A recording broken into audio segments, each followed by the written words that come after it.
If someone had told me that the guy moving into the apartment next door would end up flipping my entire life upside down, I would have laughed them out of the room. But here we are. It started on a random Saturday morning. I was half awake, scrolling my phone in bed when the loud scrape of furniture dragged across the floor jolted me fully upright. I groaned, shoved the blankets off, and peeked out the window. Moving truck. Great. I'd been living in this apartment for almost 2 years. It was quiet, predictable. The older lady next door used to bake cookies and slip them under my door. She moved to Florida last month, and I figured whoever replaced her would be, well, equally invisible. I was wrong. Way wrong. The first time I saw him was when I opened my front door to grab the mail. He was standing in the hallway, arms crossed, glaring at an IKEA instruction manual like it had personally insulted him. He had dark hair, a sharp jawline, and those ridiculously broad shoulders you usually only see on Instagram fitness guys. He caught me staring, raised a brow, and said, "You wouldn't happen to know how to assemble a dresser, would you?" I blinked. Not unless it involves duct tape." He chuckled, this low, smooth sound that felt way more dangerous than it should have. "Yeah, fair." Then he stuck out a hand. "I'm Caleb, new neighbor." I shook it, my palm tingling way more than it should have. "Evan, across the hall. Nice. Guess you're the guy I'll be hearing through the wall." My stomach tightened. Crap. Had he already heard me playing video games until 3 a.m.? But he grinned like he could see me panicking. Kidding, mostly. The guy was confident, relaxed, the kind of person who seemed like they were born knowing how to flirt without even trying, which was annoying because that was not how I operated. At all. We talked for a couple more minutes, mostly about the terrible parking situation, before I mumbled some excuse and ducked back inside. Heart pounding. It was supposed to be a one-off interaction. But of course, it wasn't. For the next week, I saw Caleb everywhere. In the hallway. On the stairs. At the mailbox. It was like the universe was physically dragging me into his orbit. And worse, he started knocking on my door. At first, it was innocent stuff. "Hey, do you know when trash day is?" Or, "My Wi-Fi is being weird, can I borrow yours for a sec?" But then it became things like, "Got any plans tonight?" Or, "You cook? Because I can't figure out if this chicken's still good." Every time I told myself, this is just neighborly, nothing more, until Friday night. I was halfway through a game when there was a knock at my door. I opened it, expecting Caleb with another question about the building. But instead, he was standing there holding 2 beers. "Thought you might need a break," he said, smile lazy but eyes way too intense. "Mind some company?" I should have said no. I should have said I was busy. But instead, I stepped aside and said, Yeah, sure." And that, I realized now, was the moment everything changed. Caleb stepped inside like he'd done it 100 times before. He didn't hesitate, didn't look unsure, just wandered in, casually glancing around like he was getting a tour without asking for one. "Nice setup," he said, nodding toward my desk. "Dual monitors, a decent gaming chair, LED strips that made the whole corner glow blue." "Yeah, it does the job," I replied, suddenly way too aware of how messy my place was. A hoodie slung over the back of the couch, an empty ramen cup on the coffee table, a pile of shoes by the door that hadn't found their way to the closet yet. Caleb flopped down on the couch like he owned it, kicked his shoes off, and handed me one of the beers. "You always play with headphones?" "Yeah, otherwise I'd be that neighbor." He smirked. "Not sure you're getting out of being that neighbor either way." My stomach did this weird flip. "What's that supposed to mean?" "I don't know," he said, stretching. Arms over his head, hoodie riding up just enough to show a sliver of skin. "You don't exactly strike me as the loud party type." I opened my beer just to have something to do with my hands. "No, not really." He tilted his head, watching me. So, what do you do for fun, Evan, besides yelling at video game characters? I snorted. I don't yell. Dude, I literally heard you shout, "You absolute donkey," at 2 a.m. on Tuesday. I nearly choked on my beer. Oh my God, Caleb burst out laughing. I was impressed, honestly. Creative insult. I shook my head, hiding my face. That's mortifying. Nah, it's kinda endearing. That word, endearing, hung in the air longer than it probably should have. We talked about dumb stuff mostly. Music, movies, how terrible our landlord was. Caleb told me he was studying physical therapy, which explained the muscles. Said he worked part-time at a climbing gym, which explained, well, everything else.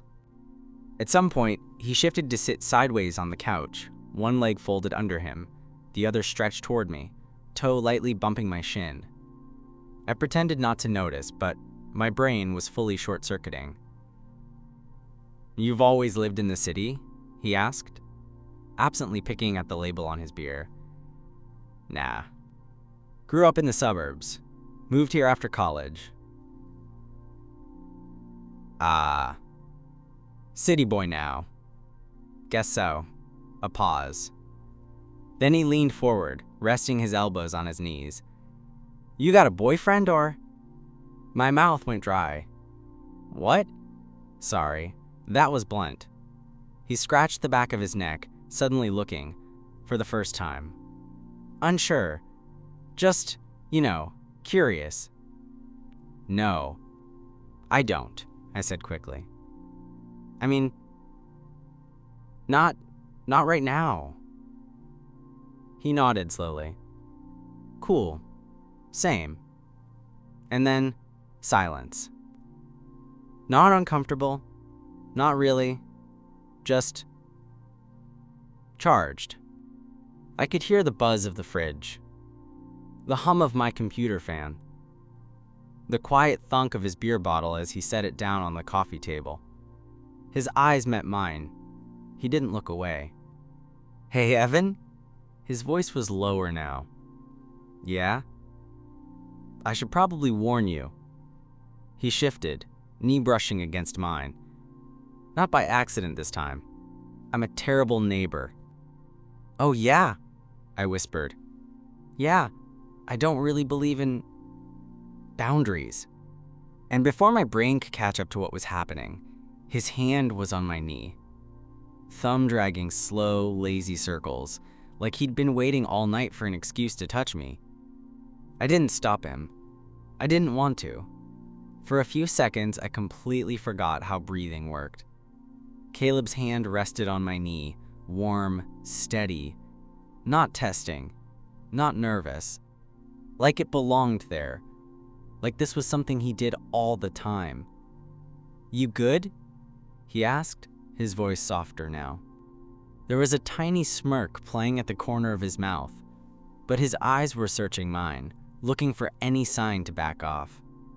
I should have said something. I should have made a joke, laughed it off, told him this was getting weird. But instead, I just nodded.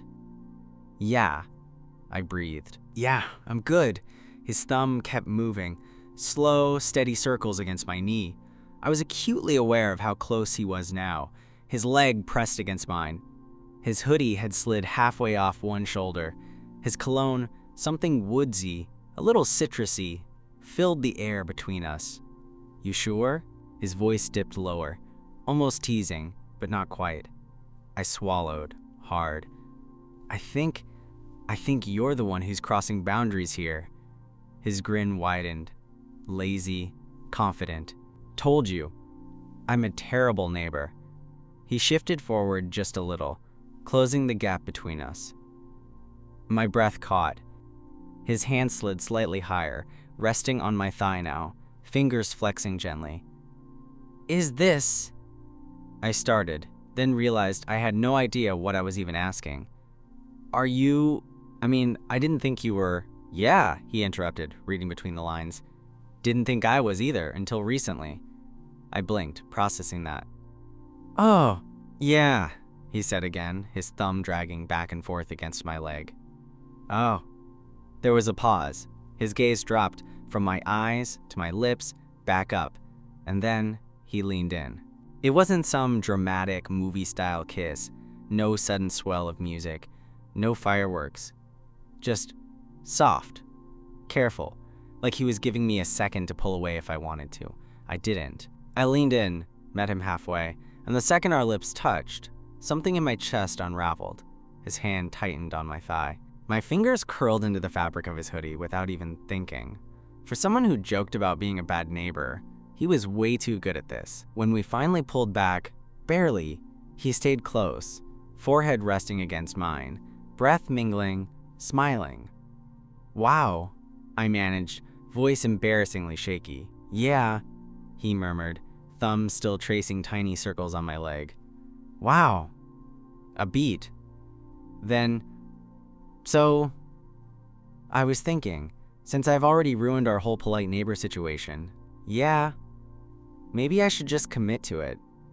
You know, make a habit of ruining your plans, ruining your quiet nights, stuff like that. I laughed. Couldn't help it. You're unbelievable. Yep, he grinned, brushing his nose against mine. And you, Evan from across the hall, are absolutely screwed. I knew he was joking. Mostly. But as he kissed me again, deeper this time, I realized he might actually be right. The second kiss wasn't soft like the first. This one was hungry, like something had snapped between us, like we'd both spent way too long pretending this tension didn't exist. I could feel him smiling against my mouth like he knew exactly what he was doing to me. You're dangerous, I muttered, when we finally broke apart, trying to catch my breath. Me? He raised a brow, grinning. Nah, I'm an angel. Liar. Yep. You're seriously okay with this? He murmured against my skin. I couldn't help but laugh, breathless, already half undone. Dude, if I was any more okay with this, I'd be illegal. His laugh vibrated against my neck. Good. The guy wasn't just fit, he was sculpted. Jesus, how are you real? I muttered before I could stop myself. He pulled back just enough to look me in the eyes, grinning. Genetics. Climbing gym. Terrible impulse control. I laughed, but it immediately cut off when he shifted, swung one leg over, and straddled my lap like it was the most natural thing in the world. His hands bracketed my face, thumbs brushing my cheeks as he kissed me again. Slower now, but no less intense. I gotta be honest, he murmured against my lips, this is not how I imagined my Friday night going. Same, I managed, my hand settling on his waist, but I'm not complaining. Good. His fingers dragged through my hair. Because I'm not done yet. There was a beat, this electric pause, where we just stared at each other, both of us breathing hard, both of us realizing at the exact same moment that we'd officially crossed a line that didn't have a rewind button. I should have been nervous. I should have been second-guessing every choice that led to this.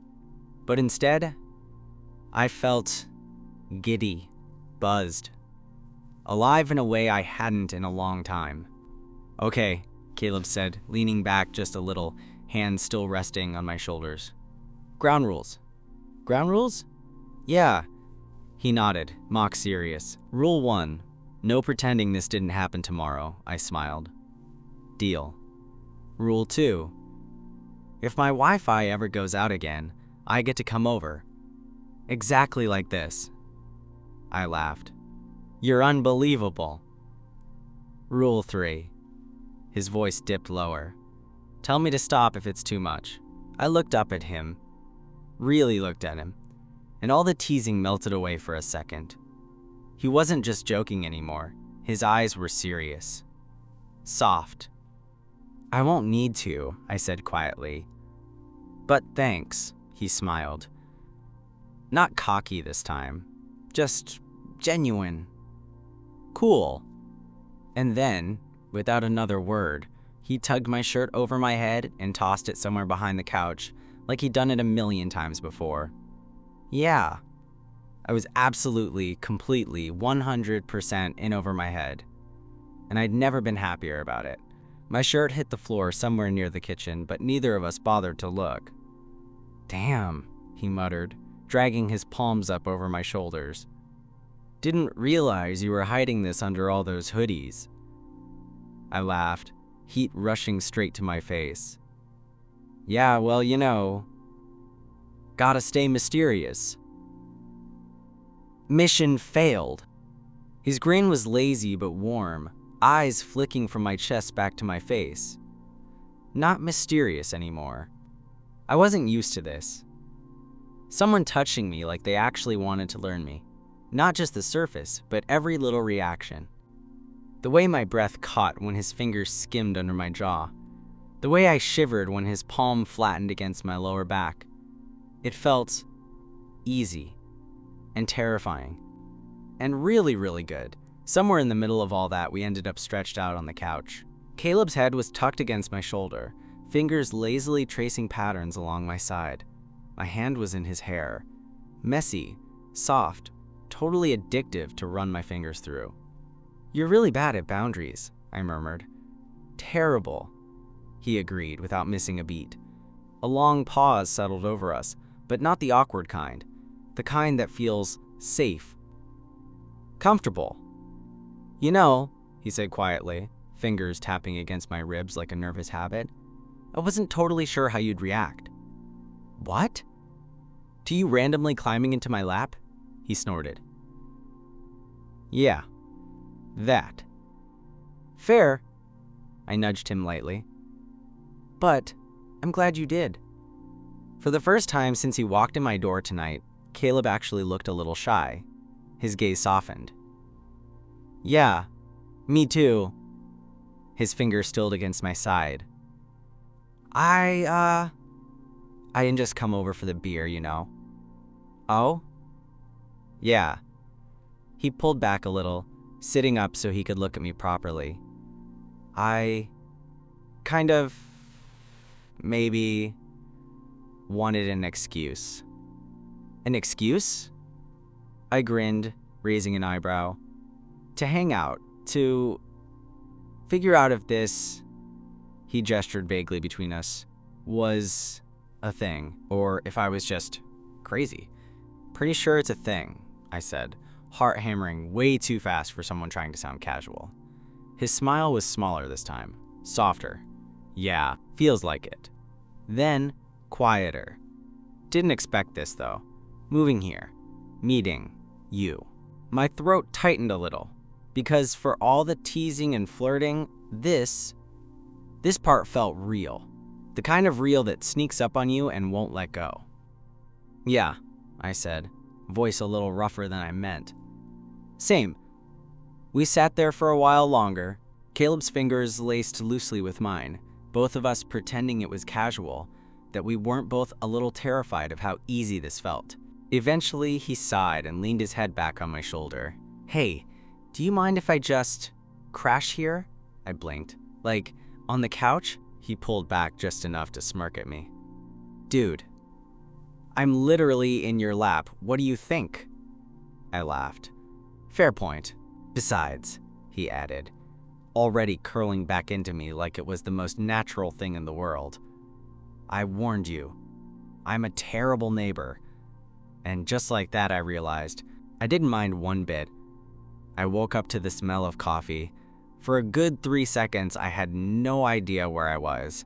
My head was heavy, body tangled up in way too much warmth, my cheek pressed against something firm, and breathing. "Oh, right, Caleb." I blinked awake, realizing we'd somehow both fallen asleep on the couch. His arm was draped over my waist, his face buried in the crook of my neck, soft breaths tickling my skin. And, wow, his grip hadn't loosened one bit. I shifted slightly, trying to untangle myself without waking him, but the second I moved, his hand tightened. He mumbled into my neck. "Nope, stay." I laughed softly. "Dude, it's morning." "Don't care." "Caleb." "5 more minutes," he groaned, squeezing me like a pillow. "It's too early for boundaries." I rolled my eyes. but the grin pulling at my mouth wouldn't go away. You're the worst. You say that, but he finally pulled back enough to blink blearily at me, his hair sticking up in every direction. You didn't kick me out. Yeah, I noticed. His smile went lopsided. Sleepy, a little shy in a way that knocked the breath out of me more than anything last night did. Morning. A pause, then his stomach growled. Loud, aggressive, we both froze, and then cracked up at the same time. Okay, guess that's my cue, Caleb said, untangling himself and standing, stretching until his hoodie rode up enough to distract me all over again. Coffee's on. You eat eggs? Yeah. Scrambled or fried? I blinked. Wait, are you cooking me breakfast right now? He shrugged, like it was the most normal thing in the world. Yeah, I mean, I did kind of invade your couch. That's not how neighborly invasions usually work. Well, he grinned, stepping toward the kitchen. Guess we're making our own rules. I followed him, still half stunned that this was real. Caleb moving confidently around my kitchen like he'd been here a dozen times before. Digging through drawers like it was his own apartment, grabbing a pan, cracking eggs like he wasn't fully aware I was leaning against the counter, openly staring. You do realize, I said eventually, this feels a lot like, something. He glanced over his shoulder, eyebrow raised. Yeah, that was kind of the point, I blinked. Wait, was it? Evan, Caleb said, setting the pan down and turning to face me fully. His smile was softer now. I didn't come over last night just because I was bored. He stepped closer. Close enough that I could feel the heat rolling off him again. I've kind of been trying to figure out how to do this. How to ask. How to not screw it up. I stared at him. Ask what? If you wanted to, maybe go out sometime. His fingers fidgeted at the hem of his hoodie. Like, not just as neighbors who make out on their couch. I opened my mouth, closed it, then opened it again. You want a date? I asked, voice cracking halfway through. Yeah, he laughed. A nervous, breathy thing. I mean, unless you don't, in which case I was totally kidding and this is just, neighborly brunch. I didn't even answer. I just stepped forward, grabbed his hoodie, and pulled him into another kiss. Fast. Sure. Completely, overwhelmingly certain. When we finally pulled apart, both of us breathless, I grinned. Yeah, Caleb. Yeah. I want a date. Cool. He breathed, leaning his forehead against mine. Cool. This worked out way better than my original plan. I chuckled. Dare I ask what your original plan was? Lock myself out of my apartment and beg you to let me in. I laughed. Dude, what? He grinned. Told you, terrible neighbor. Breakfast was chaotic. Mostly because neither of us could focus long enough to actually cook without getting distracted by the fact that we kept accidentally and not accidentally bumping into each other. Dude, the eggs, I laughed as Caleb pressed up behind me, reaching for a mug in a way that definitely didn't require him to be that close. They're fine, he said, lips brushing the back of my neck like it was just a normal thing now. You're more important. I whacked him with a dish towel. Flatter me after I've eaten. Fair, he grinned, stepping back. Barely. We finally managed to scramble some eggs, burn some toast, and call it breakfast. We ate at the counter, legs bumping under the stools, hands occasionally brushing like neither of us wanted to stop touching but also weren't quite sure how normal couples were supposed to act. Were we a couple? I didn't ask. Not yet. It felt too new, too fragile to label. But every time Caleb smiled at me like that, like I was the most interesting person in the room, it felt inevitable. So, he said, scraping the last bite of eggs off his plate. What's your schedule today? Boring. Edits, emails, Probably doom scroll until I feel bad about it. He laughed. Exciting. Super. He nudged my foot with his. You wanna hang later? Yeah, definitely. A pause. Cool. Silence again. But the good kind. The kind where you don't feel like you have to fill it with anything, because just being there is enough. Eventually, Caleb stood, stretched, and glanced toward the door. Guess I should. I should probably shower and change. Yeah, I said, trying to sound normal. Like my chest wasn't weirdly tight about the idea of him leaving. Yeah, totally. But he scratched the back of his neck, suddenly shy again. I was thinking, maybe, if you're cool with it, I could just bring my laptop over later? Do some work here? You know, neighborly co-working. I smiled. Yeah, that'd be nice. His shoulders visibly relaxed. Cool. Yeah, I'll be back.